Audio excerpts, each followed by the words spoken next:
Someone will call you soon. You might think it is a coincidence.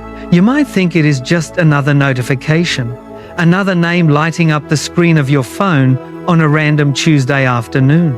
But God told me to warn you today. Do not treat this call as a coincidence. Do not brush it off, because the relationship is being sent, not just a connection, not just a temporary conversation to pass the time or ease the loneliness of a quiet evening.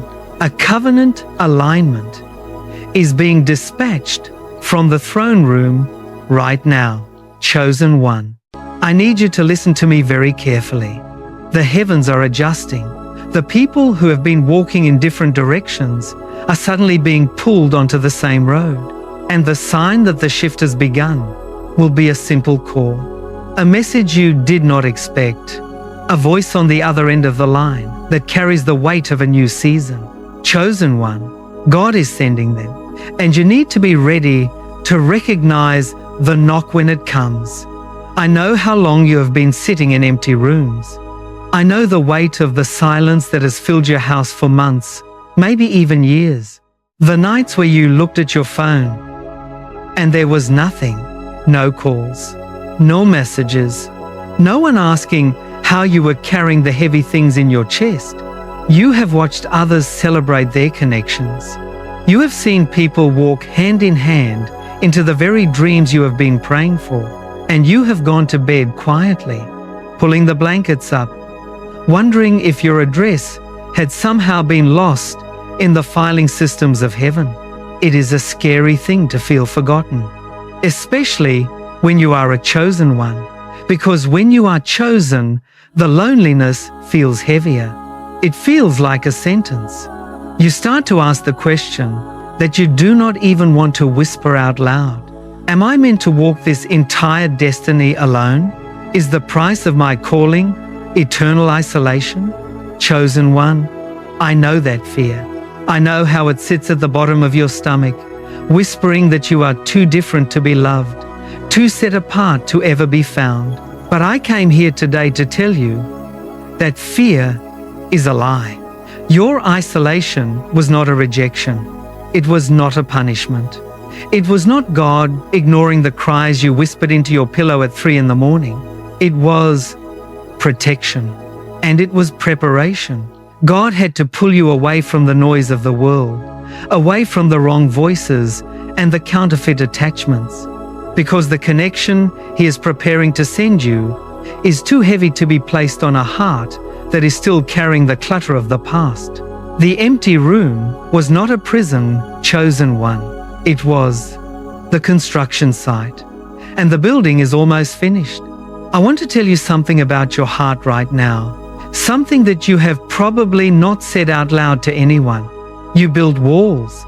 After the last time someone walked away, after the last relationship that promised forever and delivered betrayal, you did something very human.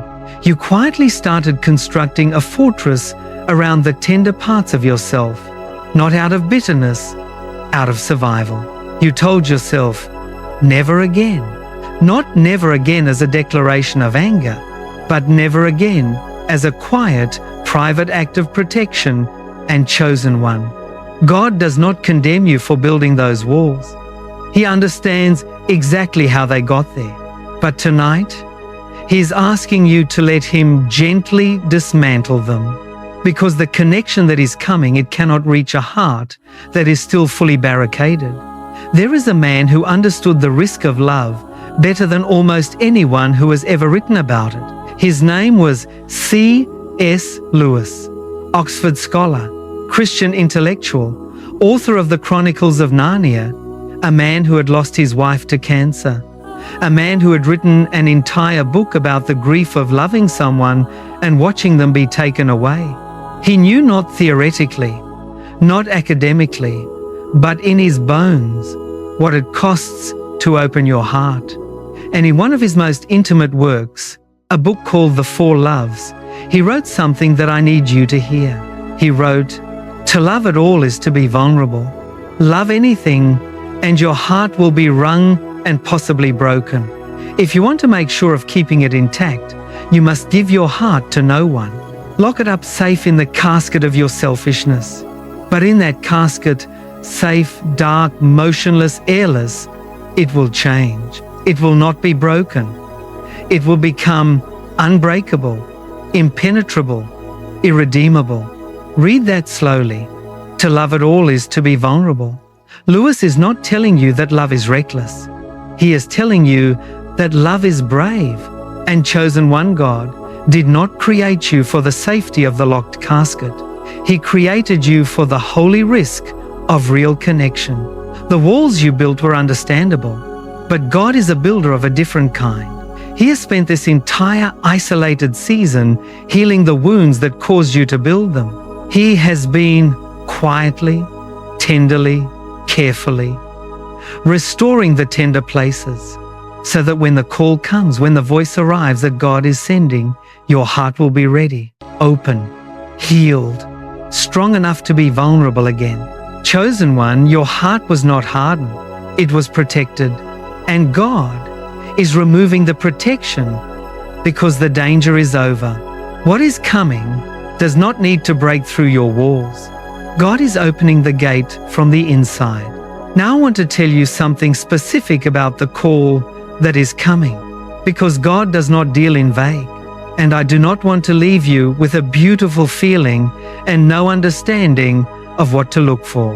There will be a contact, a call, a message, a knock on the door of your life that you were not expecting. It might arrive on an ordinary day, a Wednesday afternoon, a Sunday morning, a random evening when you were not looking for anything at all. You will look at the name or the number or the face, and something in your spirit will shift. Not dramatically, not a thunder and lightning moment, but a quiet, deep recognition, something inside you that says, pay attention to this one. Chosen one, do not dismiss that internal signal. That is not wishful thinking. That is discernment. God has been calibrating your spirit to recognize the person He is sending long before they arrive. Think of it this way. Think of a satellite dish, sitting quietly in the dark, rotating slowly, searching the invisible airways for a frequency, not anxious, not frantic, just patiently scanning. And then when the exact frequency breaks through, the receiver locks on instantly. No hesitation, no confusion, recognition. That is what God has been doing in your spirit during this season of isolation. He has been calibrating your receiver, tuning the frequency of your discernment, so that when the right signal arrives, and it is arriving, you will know it immediately.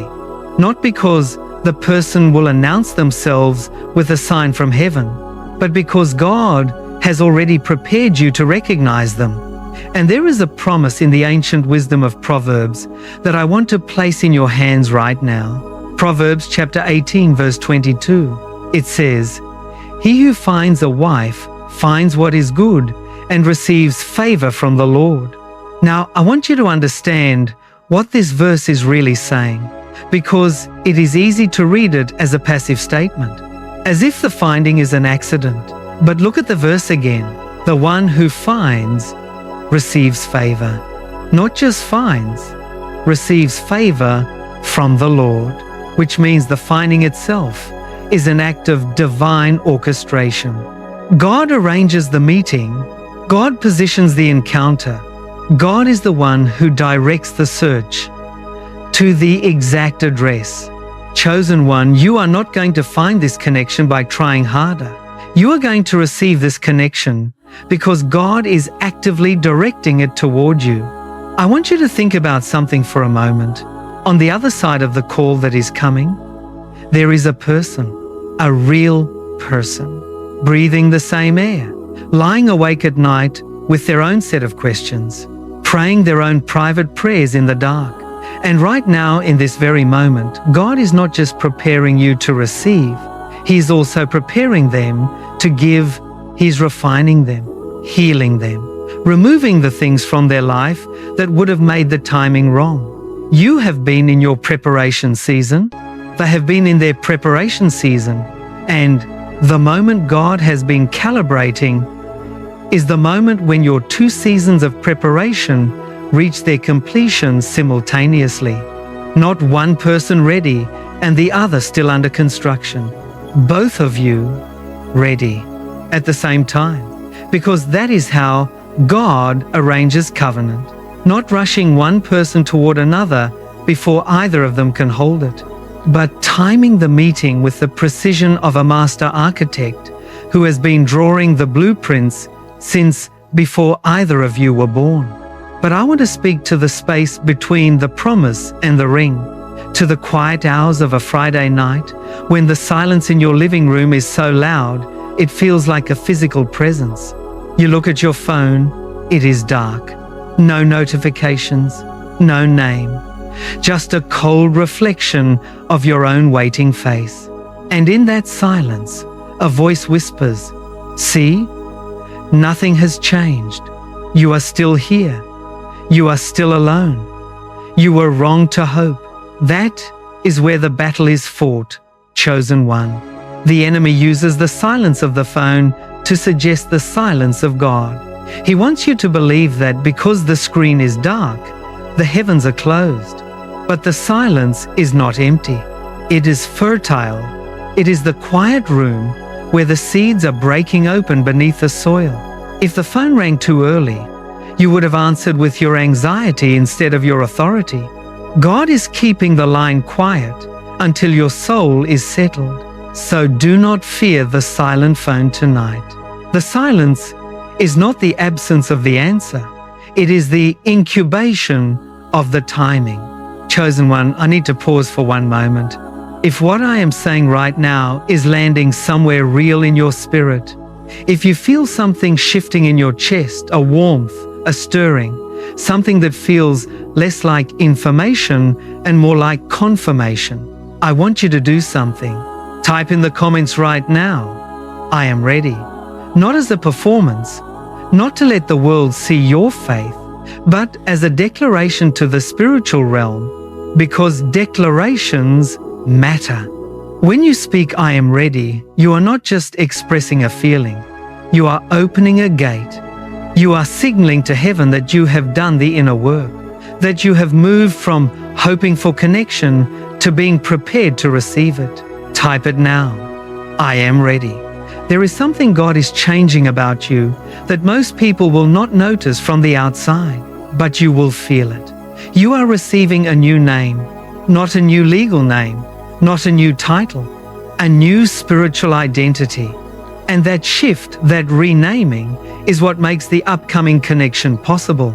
You have been carrying a name you did not choose for yourself, the name of the one who waits, the name of the one who is always the last to be chosen, the name of the one who sits at the wedding table alone, watching everyone else dance. And that name has cost you something. It has quietly shaped how you see yourself in relationship to others. You stopped expecting to be pursued. You stopped believing that someone would go out of their way to find you. You started showing up smaller than you are, because the name you were carrying told you that you were not the kind of person others search for. Chosen one, God is renaming you tonight. There is a passage in the book of Isaiah that I need to read to you slowly. Isaiah chapter 62 verse 4.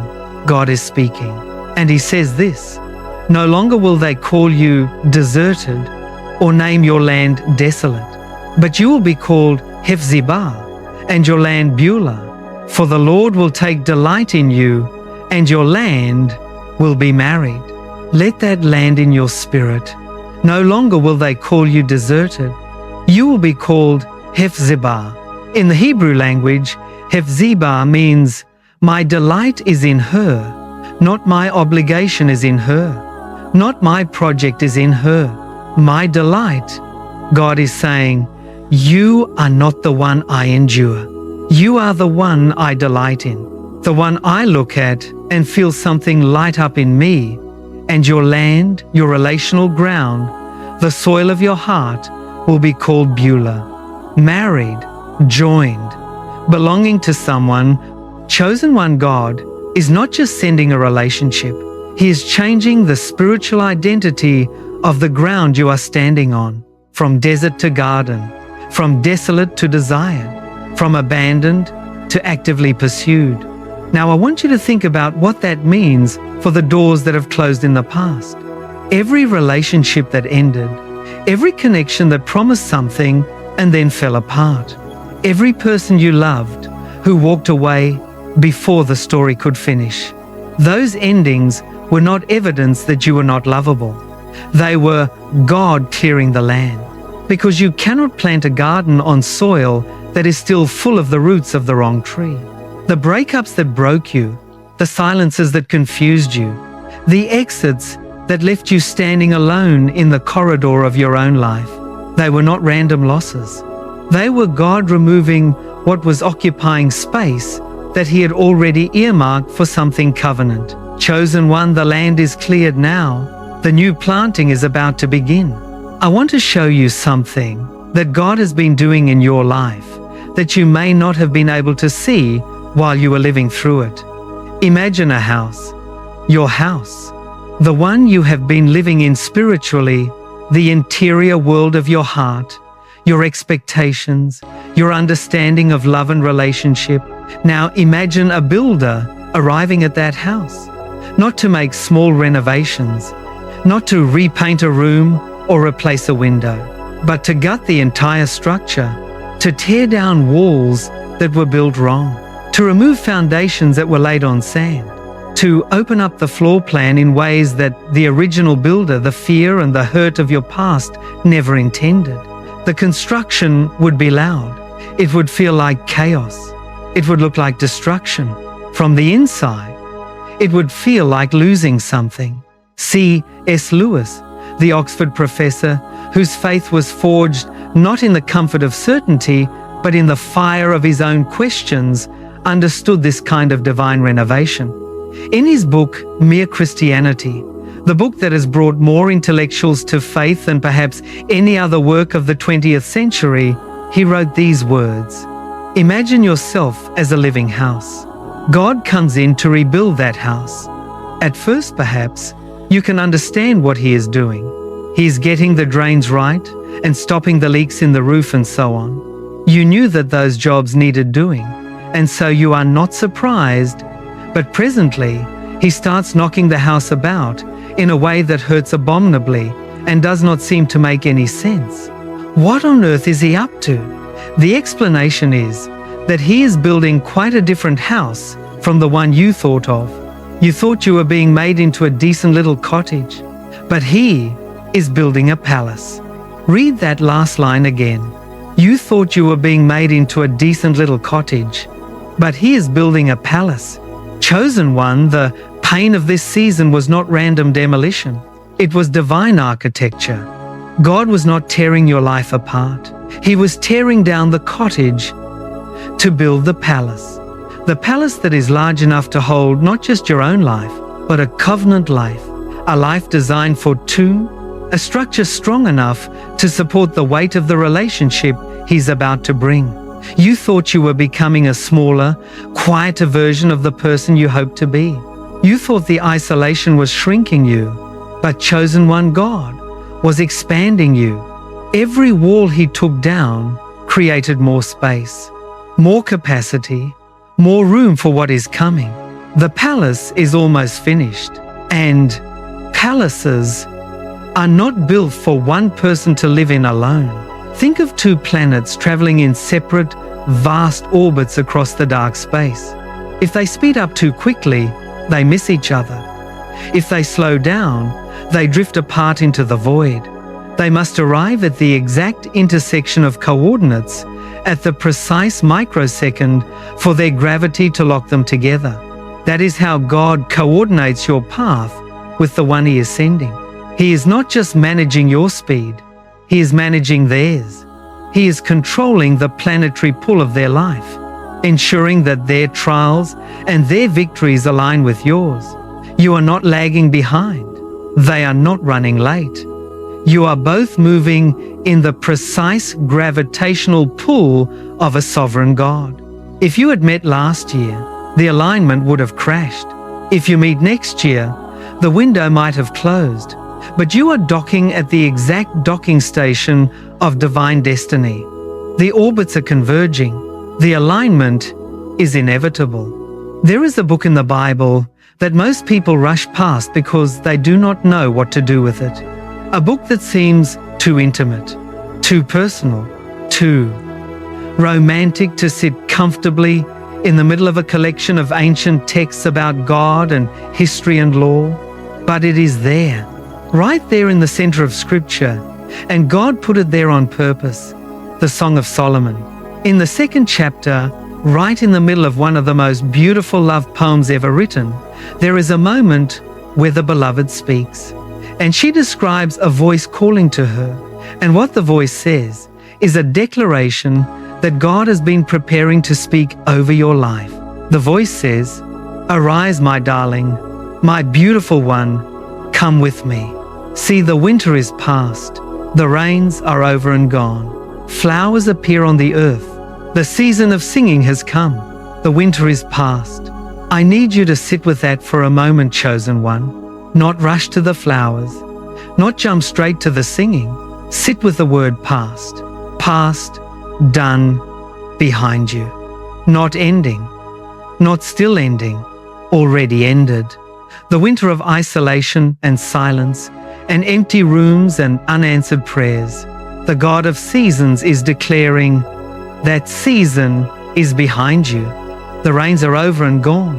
What soaked through your coat and made your soul feel cold and heavy and worn, over and gone. And then flowers, chosen one. Do you know what flowers mean in the language of divine timing?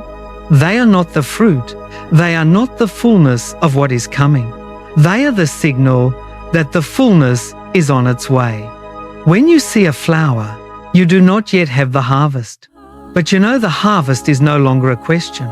The appearing of the flower is the confirmation that the roots have done their work, that the underground season has completed its hidden labor, that what was buried in the dark is now breaking through the surface. The connection God is sending, it is the flower. It is not the first cold day of spring that you barely notice while you are still wearing your winter coat. It is the undeniable, visible, fragrant appearance of something that could only exist because the winter prepared the ground for it. And you, chosen one, the cold months you endured, they were not wasted. They were doing exactly what winter is designed to do, preparing the ground for a bloom that could not have survived if the spring had come too soon. I want to tell you something about the person who is coming. They are going to arrive in your life like a flower appears, not with a dramatic announcement, not with fireworks and declarations and a public spectacle, quietly, organically, in a moment that looks ordinary from the outside, but carries all the weight of a spring that God has been building toward for years. And when they appear, that call, that message, that encounter, the season of singing will begin.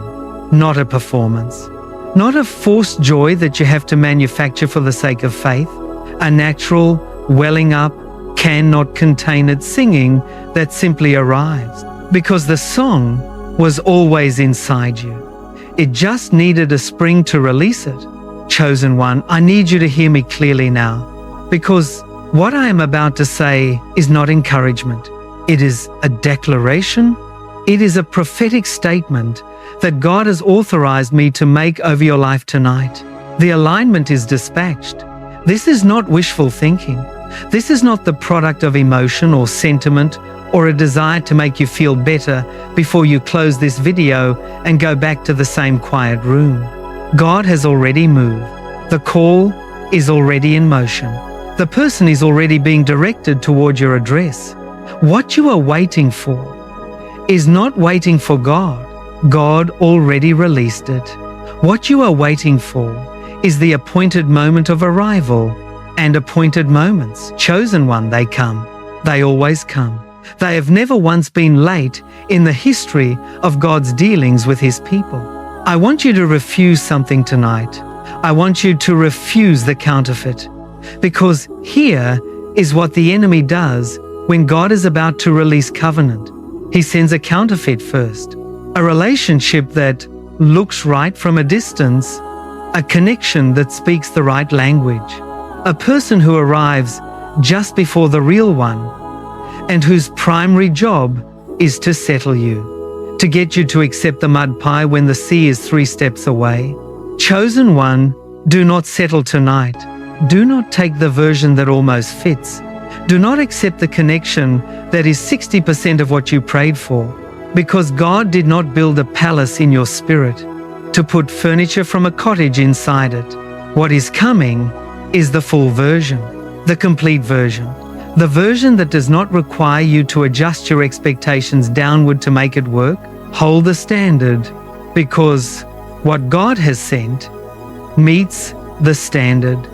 And when it arrives, when the call comes, or the message lights up your screen, or the face appears in the ordinary geography of your regular life, it will move fast.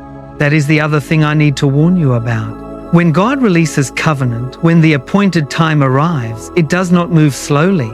It does not give you months and months to deliberate. It breaks through with sudden velocity, like a dam releasing, like a door that has been locked for years, suddenly swinging open with complete ease.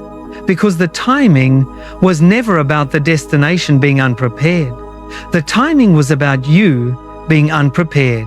And chosen one, the preparation is complete, which means the velocity is about to begin.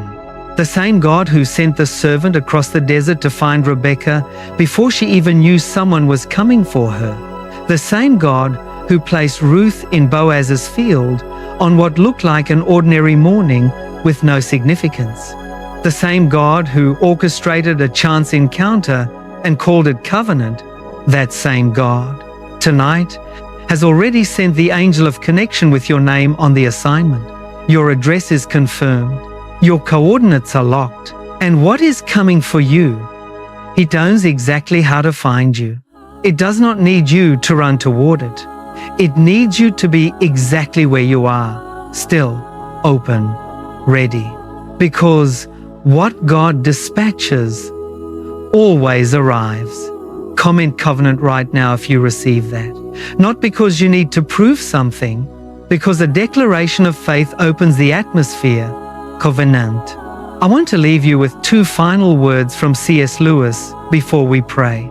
2 sentences that I believe were placed in his pen, not for his generation alone, but for this moment, for you, sitting right where you are tonight. The first, in a lecture Lewis delivered at the Church of Street, Mary the Virgin in Oxford, later published in a collection called The Weight of Glory, he said something that confronts one of the most common lies that chosen ones believe about themselves. The lie that your longing for connection is too much, that you want too deeply, that a truly surrendered person would have given up hoping by now and simply accepted their solitude as God's permanent design. Lewis looks at that lie and dismantles it completely. He writes, "It would seem that our Lord finds our desires not too strong, but too weak. We are half-hearted creatures, fooling about with drink and sex and ambition when infinite joy is offered us. Like an ignorant child who wants to go on making mud pies in a slum because he cannot imagine what is meant by the offer of a holiday at the sea. Not too strong, too weak. Chosen one, you have been apologizing for how much you want connection. You have been shrinking your hope down to a size that is easier to carry. You have been making peace with a mud pie because the sea felt like an irresponsible thing to believe in." And Lewis, speaking from the heart of a God who wired desire itself into the human soul, tells you tonight, your desire is not the problem. Your desire is not embarrassing to God. It is not excessive. It is not evidence of weak faith or worldly attachment. It is too small. God has something bigger prepared than the version you have dared to hope for. Not slightly bigger. The sea. Let your desire expand tonight. Let it be as large as God intended it to be, because what is coming is large enough to meet it. And the second word from Lewis, simple, unadorned. One sentence that has outlasted almost everything else he wrote. He said, "There are far, far better things ahead than any we leave behind." Far, far better. Not marginally better, not a corrected version of what did not work. Far, far better. What is ahead of you, what is already in motion, already being directed toward your address, is so far beyond what you left behind that the comparison will one day feel almost disrespectful to what God is about to do. Chosen one, the best is not behind you. It is not even arriving slowly. It is rushing towards you with the urgency of a God who has kept his word and is not going to stop now. Pray this with me now. Father, I come before you on behalf of this chosen one. I cover them in your presence right now. Every fear that they have been forgotten, I release it. Every wall that fear built around their heart, I surrender it. Every counterfeit that has ever disappointed them, I let it go. God, I ask you to heal every wound that made them afraid to hope for this. Every relationship that ended before its time, every promise that was made and broken, every door that closed in their face, heal it tonight. Not just seal it over, heal it so completely that when the call comes, there is nothing left in them that flinches, nothing left that pulls back, nothing left that says, "This is too good, I should not trust it." Let them receive with open hands and an open heart. Now, Father, I pray over the one you are sending. Bless their path, confirm their steps. Let every distraction that has slowed their arrival be removed tonight. Let the road between them and this chosen one become clear. Let the timing converge. Let the call come. Let the message be sent. And when it arrives, let both of them know. Let there be a recognition in both of their spirits that says, "This is the one. This is what I was waiting for. This is the answer to the prayer I prayed in the dark." Chosen one, I declare over you right now, the wait is done. The preparation is complete. The palace is built. The land is called Hephzibah, and what God has dispatched is already in motion. You will not miss it. You will recognize it. And when it arrives, you will be ready. In Jesus' name, Amen. You can breathe now, right now. Let your shoulders drop. Let the grip loosen. You do not have to hold the tension of this any longer tonight. God has the assignment. God has the timing. God has the address. And you, chosen one, you have done the work. You showed up. You stayed. You survived the winter. You held on when it cost something to hold on. You are standing at the exact threshold where winter becomes spring, and the first flower is already on its way. If this message found you tonight, it was not an accident. The same God who is directing a relationship toward your address directed this video to your screen on purpose, with precision, for exactly the season you are in right now. Subscribe to this channel, Chosen One, because what comes next in this series was written for the person you are becoming, not the person who was waiting. The person who is now walking into the spring. There are far, far better things ahead, and you will want to be here when they arrive.